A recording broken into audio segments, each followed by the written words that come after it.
All right, I don't know how long this is going to last. Holding it up here, and my arms are going to get tired. It's a little cold. There's a little bit of wind, so I'm not sure how great the quality is going to be. But something on my walk today came across the idea of like the question: what does your scene value? Your musical scene, and obviously that's going to be like genre dependent. But what does your scene value? I think that's a really good question, especially if you're an artist or musician and you're trying to get a buzz going, trying to get people to pay attention to what you're doing.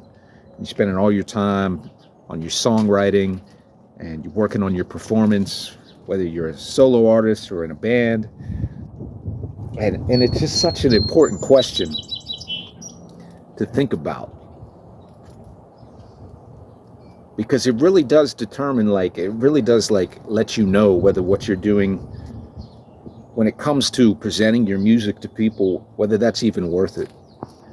I know a lot of people probably just do music for their own interests, for their own, they find value in it themselves. They find value in it as a musician, as a creative person. And sometimes that's enough. But when it comes to putting your music out there, that's when that question of what does your scene value, that's when it becomes even more relevant and important. So I just want to put that out there. I want you to think about that. If you're a musician and you're not happy with the results in terms of listeners, in terms of the ears that are getting to hear the music that you're putting out there, and you're so proud of it, you think you've come a long way, that's another question. Like, you know, maybe you need to listen to some peers or get some feedback.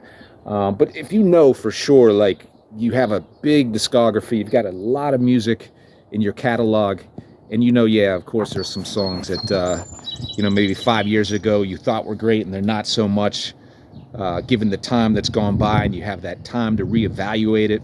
But if you know that you've got like 10 great songs and you're putting on a great performance and you're still not seeing results that you want to see, I think that question really matters. What does your scene value? So in my view, where I'm at, predominantly, I don't think my scene values songwriting. And this is definitely genre dependent, but there's a lot of genres. It's not just one, right? You know, I definitely can turn on the radio, even independent radio, and regardless of genre, there's like songwriting where there's not much being said. Not much being said, even in the indie scene. And just for me, you know, one of the things that I aim to do is make meaningful music. I definitely don't want to come off as too preachy. I'm not there to preach. I'm not there to always like give life lessons. You know, I don't think of myself that highly that I'm the guy that should be doing that, nor would I think anybody would be interested in that mostly. So that's not what drives me by any means. But I do have a tendency to have a message, and I don't apologize for that. And I do have a tendency to write a lot of storytelling songs, and I don't know that that's valued. So it is really important to me to make sure I've got like upbeat beats, and I'm doing live instrumentation. I'm playing keys. I just did a show this weekend where a couple of the people that I talked to just really loved that I was doing live keys. They saw that as very different for a hip hop show. And of course, I had Sean on bass guitar. So the show was fun. Not a huge turnout, but there were some like regular people that pop into this venue in Pittsburgh, and it was a fun night. And we had somebody from Dayton, Ohio, coming through, O'Shea the Wicked. So shout out to him. Yeah, it was a fun night, and it definitely got some love from people in attendance. You know. Another thing I realized is like how important it is to approach people. You got to remember, like, and I don't mean this disparagingly, but there's a reason that you're on stage and they're not. That's not saying they don't have the ability, but it's probably in their personality to not be the kind of person that would go on stage.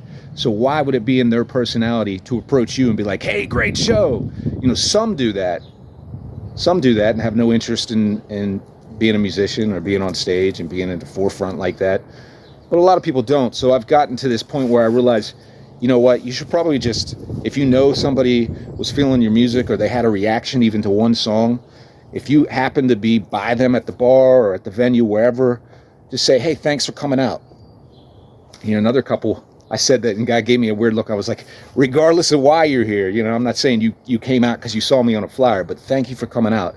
And I think that goes a long way. You end up, you know, meeting people and having a conversation, getting to know them a little bit, handing them a sticker, and that goes a long way. So, you know, I'm going to wrap this up and say the question is really important. What does your scene value as a musician, as a band? And I'm not saying cater to it, but keep that in perspective at the times when you're getting down on yourself about your numbers or how many people listen to your music. You got to keep that in perspective. And then down the line, creatively, I think naturally, I'm not saying you're catering to it, but you're going to understand there's like a give and take, and it can't be 100% what you want. And that's something that I learned from putting albums out and realizing like, hey, that was me indulging. That song right there did not belong. It wasn't that great. I liked it, but it probably was like out of left field for the average listener. So you got to keep that in perspective. But yeah, let me know in the comments, what is your scene value? And have you confronted this question before? Is this something new? What's your take?